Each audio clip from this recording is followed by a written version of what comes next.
It's Fight Talk time. Here's your hosts, Josh and Sam. Okay, so we are live here at the Fight Talk podcast, sponsored by the Fight Platform. Check them out for all the latest mixed martial arts news and stories. 25th of January, guys. Episode number 3 of the Fight Talk podcast. My name's Josh. And my name's Sam. Indeed it is. So, yeah. I just want to thank everyone for all the support on the last 2 episodes. We've got like over 400 views, which is pretty crazy already. Over 400 views on the both of them put together. This is our 3rd episode. We're going to carry on pushing, keep going for the views, hopefully get a couple more subs on the way. So yeah, let's go straight into it. Just remember, the bigger the podcast gets, the bigger fighters, the bigger names we can get on the podcast. We've already got a few nice ones lined up, which we'll keep secret for now, but we've been in touch with a few fighters who will be interested in coming on the podcast. So obviously the more you support us, the bigger and better it gets. Let's get straight into it. The first thing we're going to talk about is Nate Diaz saying the UFC have shelved him, so he's got his boxing license. What do you make of that? He's kind of got... I understand where he's coming from. He's had Conor back-to-back. He's fought Conor back-to-back. The last Conor fight, I honestly thought he won. Yeah, I remember. I do believe he won that. The first one was a rear naked choke back at UFC 196 on March the 5th. That was on 2 weeks' notice as well. Yeah, it was, definitely. I thought in the second fight he did win it. That was UFC 202, wasn't it? Yeah. Yeah, I think he won that on decision. But you can't argue with it because obviously we're not the judges. But it's a tough one because Conor did floor him a few times. But then on the other hand, Nate says he wasn't hurt and he was trying to get Conor to follow him to the ground. Yeah. So, in some ways possibly that was a bad strategy by Nate pretending to be hurt. Yeah. Because it did, obviously play a part in the decision. But as for being shelved, I don't know. I don't know how to take that because Nate's a weird one. He flips divisions a lot. He bounces between welterweight and lightweight. After he beat Gray Maynard at the Ultimate Fighter finale in 2013, he took over a year off waiting for a big fight. Yeah. But before that, he had back-to-back losses to Josh Thompson and Ben Henderson, one of them being a KO. Yeah. So you can't really expect to come off the big, a loss. He came back and he lost to Rafael Dos Anjos after that. Yeah. Dos Anjos battered him with leg kicks. Yeah, December 2014. Then came back again and defeated Michael Johnson in December 2015. Well, he didn't just beat Michael Johnson. He showed up in rare form that night. And we haven't seen him look that good since he beat Donald Cerrone. But he definitely... It just shows that he's a weird one because he can come in as this absolute world beater, or he can just be, this so-so journeyman. Definitely. Obviously, we saw him, he did, it's fair to say, he got beat up by Conor in the first fight, and then he came back and in the second round hit him with that lovely 1-2, and that started off the chain of events, which ended with a rear naked choke. The list just goes on of the high level of fighters that he has fought, and he has been in there with. I don't know. I think they may have kind of just slid him off, like kind of a fade. Well, for me, what it was when Dos Anjos fell out the Conor fight in '96, it was either Cerrone or Diaz. And from what Diaz has come out and said, they wanted Diaz to lose, and McGregor was going to call out GSP after the fight. Obviously, that didn't happen, and Nate actually won the fight. But in my opinion, and Nate has spoke about this, they believe that he was the easier fight and that Donald Cerrone would possibly be too much at welterweight for Conor. Yeah. Because obviously, you can't blame them wanting to protect their best interest. Conor's their biggest star. Yeah, definitely. If it was up to them, he'd win every fight by knockout. So I can understand that, but obviously Nate, stopped that plan straight away, and good for him. I'm glad he won it. I was backing Nate in the fight, and I'm glad he got the rematch and he made some money out of it. I think it would have been great for his career if he'd have won the second fight as well. Yeah, definitely. Would you want to see a third fight between them, a trilogy? No, honestly not. I think we've seen that fight, and I think in combat sports, your career is very short. You've only got a few prime years, and Conor at the moment is coming into his prime, and there are some fights that I'd prefer to see. I'd like to see Conor fight Nurmagomedov. I'd love to see Conor fight Tony Ferguson. Yeah. I'd love to see Conor fight Dos Anjos at some point. Frankie Edgar. And these are fights that I would like to see. Whereas I've already seen an Nate Diaz fight twice. I wouldn't cry if they made a third one. But at the same time, I think it's time Conor really sat down and started, chiseling out his legacy. Because at the moment, there are still doubters. There's people, I'm committed to the belief that he's very good. But he's still been beat. And he's still, he can be beat. Yeah. And I'd like to see him really chisel out his legacy. I'd like to see him, with Conor, it's everyone wants to go for the money fights, but with Conor, every fight is a money fight. He is the money fight, so every fight is a money fight. So he doesn't really need to worry about who he fights. If Conor McGregor fought anybody, it doesn't. If you didn't know who he was going to fight and you didn't know the name, you'd still watch it to see what Conor did. Yeah, it's like Tyson. When Tyson or Ali fought, you didn't tune in to see Tyson versus Durr or Ali versus Durr. You tuned in to see Mike Tyson, or you tuned in to see Muhammad Ali. Who they fought was irrelevant, and that is what Conor is at the moment. But for hardcore fight fans such as us, I'd like to see him have some tough matchups. There's definitely some potential for some very big fights there. If he looks at it, there is. You can get some good fights out of him. There's one that's niggling at me. Is with this GSP return looming. If GSP comes back, he wants to fight Bisping. So let's play matchmaker. GSP beats Bisping, wins the welterweight strap. No, Conor is obviously the lightweight champion. GSP is the long-time welterweight champion. What if they meet at welterweight? The middleweight champion fighting the lightweight champion at middleweight, at welterweight. Sorry. It's a tough one. I'd love to see that, but I doubt that's going to happen. For a start, Michael Bisping is one of the best fighters ever. So back to Diaz though. Do we think he'll go into the boxing and start fighting there, or do you reckon he's done it for more of a oh, I've now got a boxing license, kind of just to get in there? It's to get his name out there, same as Conor did. But think about the lightweight division at the moment. Who would you put Nate up against? Assuming he's coming back to the lightweight division, because that's where he should be. Yeah, he should be. People like Robbie Lawler and even obviously Stungum Kim beat him. People like that are too big. He needs to, he's a natural lightweight. Yeah, definitely. Who would you put him up against? I don't know. They're all booked, or they're all Dos Anjos has left the division now. He's in welterweight. Yeah, Dos Anjos. That would have been a decent one, but it's already happened, hasn't it? Yeah, but another one. I wouldn't want to see that again. I think Dos Anjos really made a point that he is the better fighter that night. He battered Nate. I'd like to see. I suppose who have we got in the lightweight division at the moment? Eddie Alvarez. I would like to see Nate Diaz fight Eddie Alvarez. How about that? Yeah, I think that's good. I think for the fans who haven't actually seen the fans who have kind of come along to see McGregor. They don't look at the fight perspective the same way, so they'll think, oh, Eddie Alvarez is not a good fighter because he lost Conor McGregor. That's what people will think if they were coming to watch. Well, in their defence, Eddie Alvarez did not look like a good fighter when he fought McGregor. McGregor battered him. Of course. But again, with this match, it makes sense. Eddie Alvarez coming off a loss to McGregor. Yeah. Diaz coming off a loss to McGregor. I'd like to see that fight. That's a fight I'd like to see. Yeah. There's that's probably the one that makes sense for me. Yeah, that probably makes sense. Yeah, I'd go with that. Yeah, that's the one that's the one we're gonna make. Dana White, get watching this podcast. Sean Shelby, get it done. Get it done. All right, so we're going to go to topic 2. Quite a heated subject, isn't this one? Bellator 170, Tito Ortiz versus Chael Sonnen. In what many people would say kind of a fake-looking fight. Before we move on to this, I would like to say that I fully support Chael Sonnen in his decision if this fight was a fixed fight. Chael has been through a very difficult time at the moment with his daughter, obviously passing away weeks after she was born. It's a tough situation. I don't blame him for phoning it in, but yeah, the fight definitely, to me, didn't look like it was all there. There's a part, I was watching the fight, obviously, as it was unfolding, and there was a part where Chael had him in a lovely necktie choke, and I was like, that's done, that's over. GG, it's game over. And then Tito, right, there's two ways to look at this. Tito either tapped, in which case Chael is the winner, or Tito tapped his hand. Obviously, Tito Ortiz used to work for TNA, Total Non-Stop Action Wrestling. Yeah. He wrestled a few matches there. He refereed a few matches. Obviously, Chael Sonnen, a lifetime wrestling fan. He works for Global Force Wrestling occasionally as a commentator. They both know professional wrestling as a profession, obviously.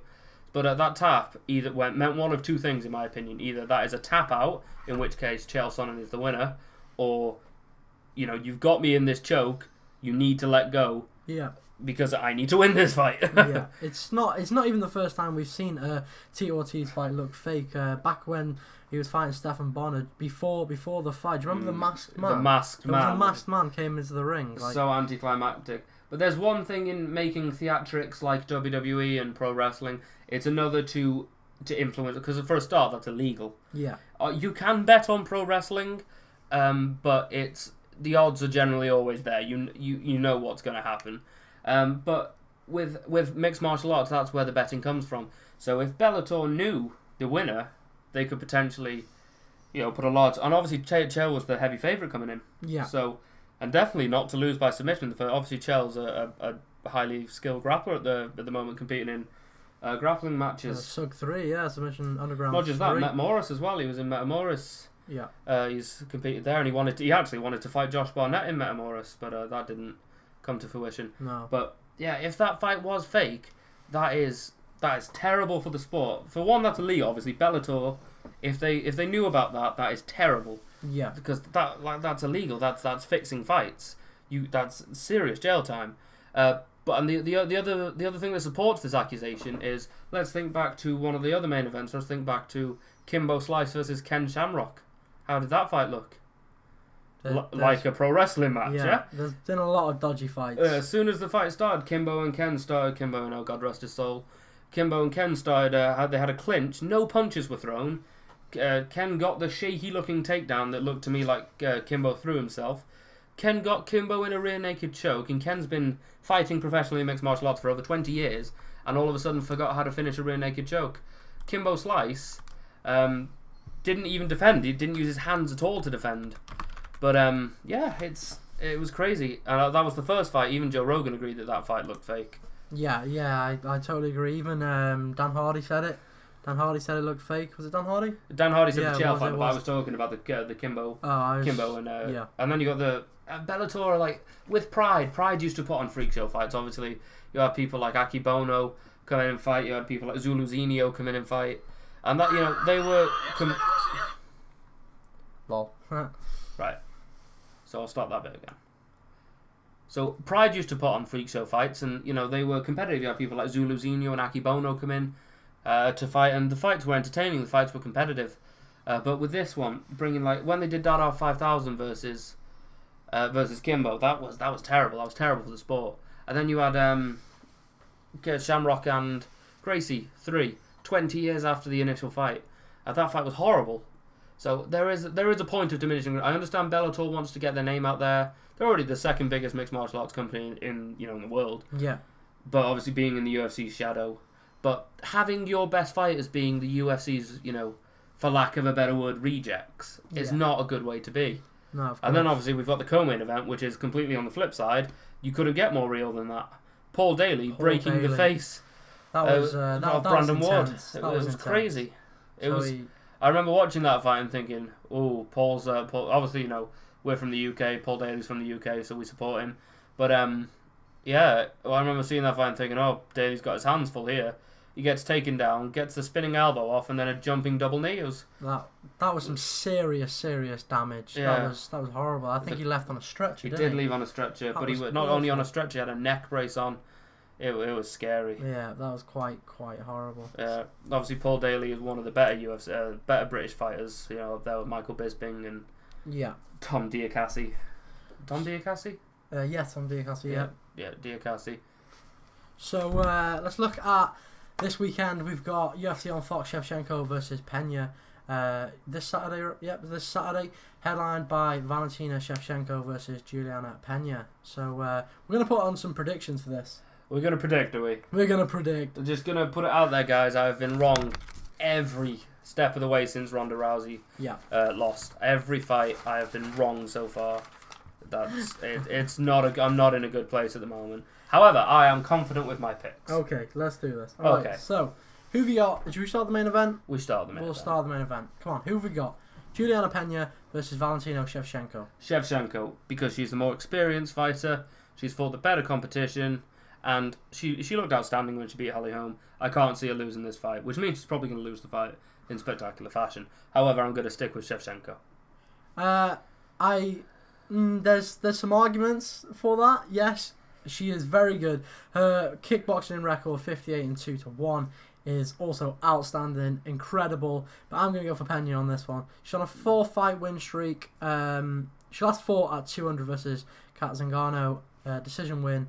I'm going to go for her. I think, we know how your predictions go, so I'm going to go for Pena. So are you just going to pick the opposite to everything I picked? No. Right, then let me ask you this. Are you not backing Donald Cerrone in his fight? I am.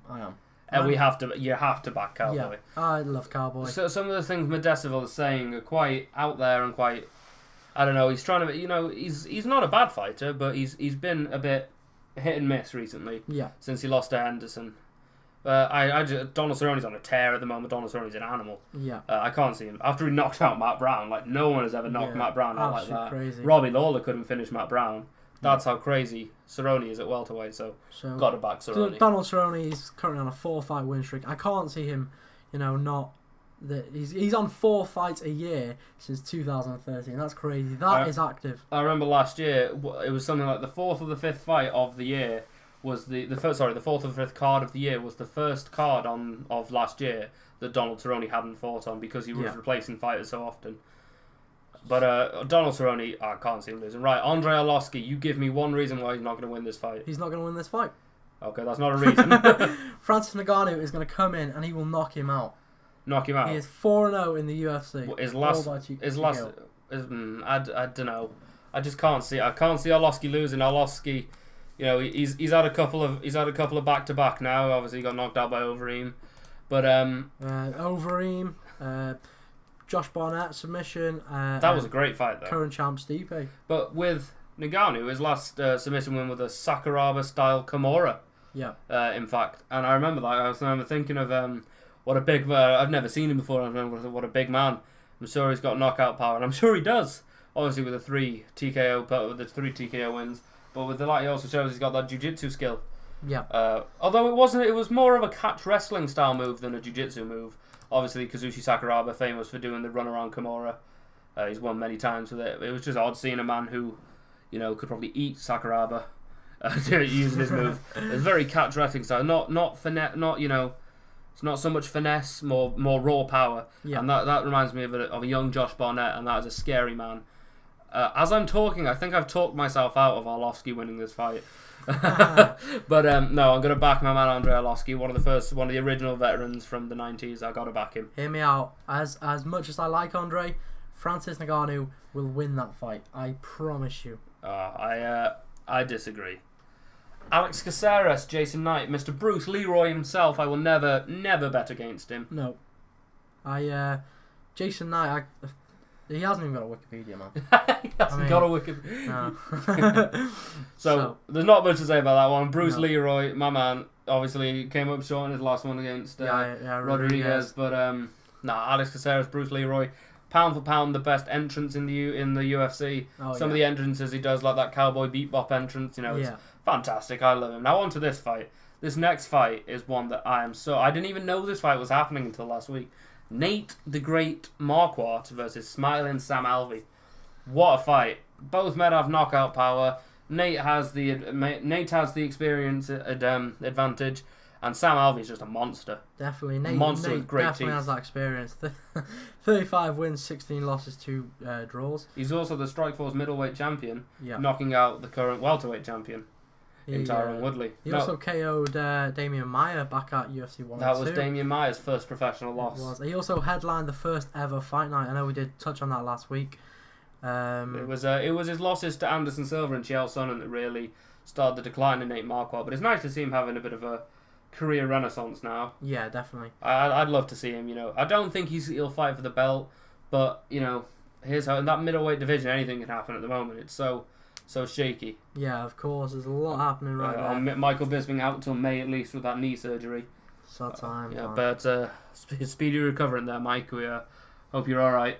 But yeah, he's fighting Sam Alvey, 29-8, 3-fight win streak. And he's a Redditor.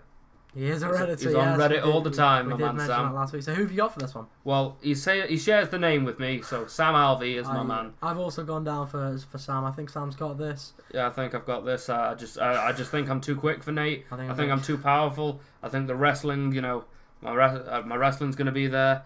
I just don't see this fight. I don't see Nate making it out of this fight after he got KO'd by Kelvin Gastelum. Yeah. Sam Alvey's got this. Right. This fight, I have a feeling we're going to disagree. Tell me why Rafael Assunção is not going to win this fight. Aljamain Sterling all day long. He's going in there, and I can see. I know he's going to win. He's 12-1. Aljamain Sterling. He lost to Brian Caraway, but he's beat some big people. But you do understand that Rafael Assunção has beaten TJ Dillashaw before. So whoever Sterling has beat does not compare. No, Assunção lost in first fight back at UFC 200 to TJ Dillashaw. He did. but that was a rematch of their first fight in which Assunção won. Aha, so let's put them back in, and then we'll do this next week. Yeah, okay. Well, next week the fight would have already happened. So. I know, but still. So we'll make predictions after the fight. I just think Rafael Assunção's fought the better people. I feel, he's too good not to be a title contender, and at the moment he's not a title contender. So I'd like to see him climb back up the rankings, especially at bantamweight at the moment, being as open as it is. Obviously, Jimmy Rivera's there, and he's a monster. Yeah. Brian Caraway's ducking everyone at the moment. I don't know if you heard about this. Brian Caraway ducked out of the Rivera fight, and then on the same night he was supposed to be fighting, but he was injured. He was out in Thailand teaching a seminar. I don't understand it. It's crazy. Yeah, and this is like the third or fourth fight in a row he's backed out of. Obviously, I wouldn't want to mess up my face if I was with Misha Tate, but crazy. So that's for this weekend. UFC on Fox, Shevchenko versus Pena. Cool. So yeah, make sure you watch that. Next up, we're gonna there's been a few fights announced this week. Yes, I'd like to touch on them. So we have the Chris Weidman versus Gegard the Moose Mousasi. He's not the GOAT, he is the Moose. So this fight is now booked for UFC 210 in Buffalo, New York on April the 8th. Hope you're ready for this. I know it's too early to say, but I think this is going to be Chris Weidman's third knockout loss in a row. It's hard to stomach, isn't it? It's hard to take. Because Chris, he looks so good in the Romero fight, but Romero just, split his head open. Yeah. But Gegard Mousasi looks too good to be stopped at the moment. I wouldn't want to fight Gegard at the moment. He's who referred to, I believe it was Rogan. He's the greatest fighter that never was. Yeah. Because he was always a bit lazy in training. He had all this natural talent he never used. Gegard Mousasi has a victory over Mark Hunt. Yeah. Gegard Mousasi submitted Malvin Manhoof. Gegard Mousasi is a monster. Yeah. And he's finally coming into his own. And I don't see him not winning the belt at some point. I know we don't want to say it, but Michael Bisping can't be champion forever. No champion reigns forever. No king sits on his throne forever. And I believe Gegard Mousasi is going to be the middleweight champion at some point. And I'd love to see him fight Yoel Romero and Luke Rockhold before he retires. Yeah, definitely. I know he wants to fight Anderson Silva, but everyone wants to fight Anderson Silva. I want to fight Anderson Silva. Just to say you've done it. Yeah, of course. But he's the money fight. But no, Gegard is solely focused on the belt, and that is the way to be. And I hope he gets there. I really do. So the next one. So Bellator have recently announced at Bellator 172, Matt Mitrione will take on Fedor Emelianenko. Before we even go any further, Matt Mitrione is the favourite going into this fight. That's crazy. So you've got Fedor Emelianenko, who is considered by anyone who is an actual mixed martial arts fan to be the greatest fighter ever. He went on a ridiculous tear. He went on such a win streak. And he beat, when he fought Nogueira, he just chilled out in Nogueira's guard. When he fought Krokop, he kickboxed Krokop and he won. When he fought Mark Hunt, he nearly got submitted of all things. Yeah. When Mark Hunt was fresh faced in mixed martial arts, but he even won that fight. When he got suplexed on his head by Kevin Randleman, he won that fight by Kimura. He's an absolute monster. He knocked out Zulozinho. Zulozinho's nearly 7 foot tall and 450 pounds, and he knocked him clean out. Then when he came to the States, it was a bit shaky. He got tapped out by Fabricio. Then he got knocked out by Bigfoot, and then he got beat by Dan Hendo. by middleweight contender Dan Henderson. Yeah. that was an odd one, but it just shows how good Henderson is. Fedor's Fedor. Fedor. Wow. That's how it's spelled. It's if you pronounce it Russian, it's Fedor. But yeah, Fedor Emelianenko. Fedor currently on his record's outstanding, 36 wins to 4 losses. But if you consider his first loss, if you watch this is pathetic. This physically angers me. If you watch his first loss, it was a punch thrown. So first of all, in the promotion's rules are no elbows at all, no standing elbows, no grounded elbows. Yeah. As is tradition in Japan. Really, there's not very many elbows allowed in Japan. So regardless, a straight punch was thrown by the opponent and it missed, cutting Fedor with his elbow as he brought the punch back. So this was an elbow. Fedor was cut and unable to continue, and the other guy was given the decision win. The TKO win. His name was Tyoshi Kosaka. It was, and they did fight years later, and Fedor dominated and finished him. Yeah. Which just shows that it was pathetic. Then obviously the other three beat coming via submission, knockout, and TKO. A lot of people think that maybe Pride fights weren't 100% legitimate, but I gotta say those punches sounded legitimate to me. When Zulozinho went down, it hurt. So should we put a prediction on for this? I think it just kind of explains itself. Fedor. Fedor all day Every long. day. Fedor's Obviously, taking that. the reason, in my opinion, that this fight is in this fight, Matt Mitrione is the favourite, is because of his last fight when Fedor fought Fabio Maldonado. Fedor was battered, Yeah, not beaten, not bloodied, but he got absolutely battered. he did. In the first round, this is a bit dodgy, and I don't like to talk about this because I like Fedor so much. Fedor is the head of the Russian Mixed Martial Arts Union. Yeah, Fedor appointed the referee that was in the cage that night. Fedor appointed the judges that were judging that fight. Fedor was out in every sense of the word. Fedor was dead. So at one point, I thought he was dead. But the referee wouldn't stop the fight. No. In between rounds, they were both giving smelling salts. That's crazy. yeah, That's insane. yeah. And then they just carried on, and Fedor won a unanimous decision. That's crazy. But that's why, because obviously Fabio Maldonado is probably most famous for being knocked out by Stipe and then having a great fight with Rampage when Rampage came back to the UFC briefly. Yeah, But Matt Mitrione obviously is a lot bigger than Fabio Maldonado. He's got some impressive wins. Obviously, he knocked out Derrick Lewis, whose fight we're going to touch on in a minute. He knocked out Derrick Lewis. Gabriel Gonzaga he knocked out. And then he fought Travis Browne, and that was a bit up in the air, that one. A lot of people, ourselves included, think that should have been a disqualification win for Mitrione. oh, definitely. Those eye pokes were absolutely... After the 34th eye poke, I thought that was a bit dodgy. But I love Matt Mitrione. I really enjoyed seeing him on The Ultimate Fighter. Yeah. But Fedor Emelianenko, I can't ever bet against him because of what I've seen him do in the past. He's amazing. Fedor set to make 6 wins in a row at Bellator 172. It's just unfortunate he's never going to reach his original win streak of 28. Yeah. So next we've got Travis Browne versus Derrick Lewis. This fight was already meant to happen at UFC 208, but has now been moved and is now the new headliner for UFC Fight Night 105, which, because obviously Fight Night 105 had no headliner. Well, that was because JDS and Stefan Struve fell through. Yes. And there's also we can't confirm this nor deny it. However, there is a current rumour that Junior Dos Santos has signed to fight Stipe Miocic At for the 208. heavyweight championship of the Yeah. world, which would be interesting because obviously JDS was the last person to beat Stipe. Which would be interesting. But anyway, Derrick Lewis versus Travis Browne. Now, Derrick Lewis on the way up, Travis Browne on the way out. What do you think of that? I want Derrick Lewis to win this fight. I think Derrick Lewis will win this fight. Travis Browne is on a 1-3 in his past 4 fights, so I honestly can't see him going in there and beating Derrick Lewis. But at the same time, Travis Browne, his losses came to Andrei Arlovski, who's going to win next week. Andrei Arlovski, they came to... Who else did he fight? Fabricio twice. Yeah. Obviously, that was actually a TKO loss. We shall not call it a decision loss because you can't call stop to a fight because you have a broken finger. Kane at UFC 200. Yeah, that was a mauling. That was. I felt bad for Travis. That was scary. Yeah, Velasquez. That's the thing. The last time Travis won a fight was Brandon Sharp, wasn't it? Who's currently who's not a fighter anymore. No. He's a podcast host. Yep. Similar to us. Just like ourselves. Yeah, well, his podcast is slightly bigger than ours. Hopefully he gives us a shout on his. Yeah. Shouted out to our 205. You shout out to your millions, Brandon. Yeah. So, but Travis Browne, he's got the reach, he's got the power, he's got the ground skills, but the ground skills don't matter against Derrick Lewis, as we saw against Roy Nelson. No, of course. Derrick Lewis just decided to stand up at any time he wanted to. Yeah. And so I'd like to see it. I'd like to see Derrick Lewis knock out Travis Browne, because that's the passing of the torch, if you like. Yeah. Travis Browne had his chance, he didn't capitalise on it, so there you go. Yeah, of course. But it's the heavyweight division. Anyone could be champion. Anyone can beat anyone on any given day. Anything can happen. And it is worth noting that all of Derrick Lewis' I'm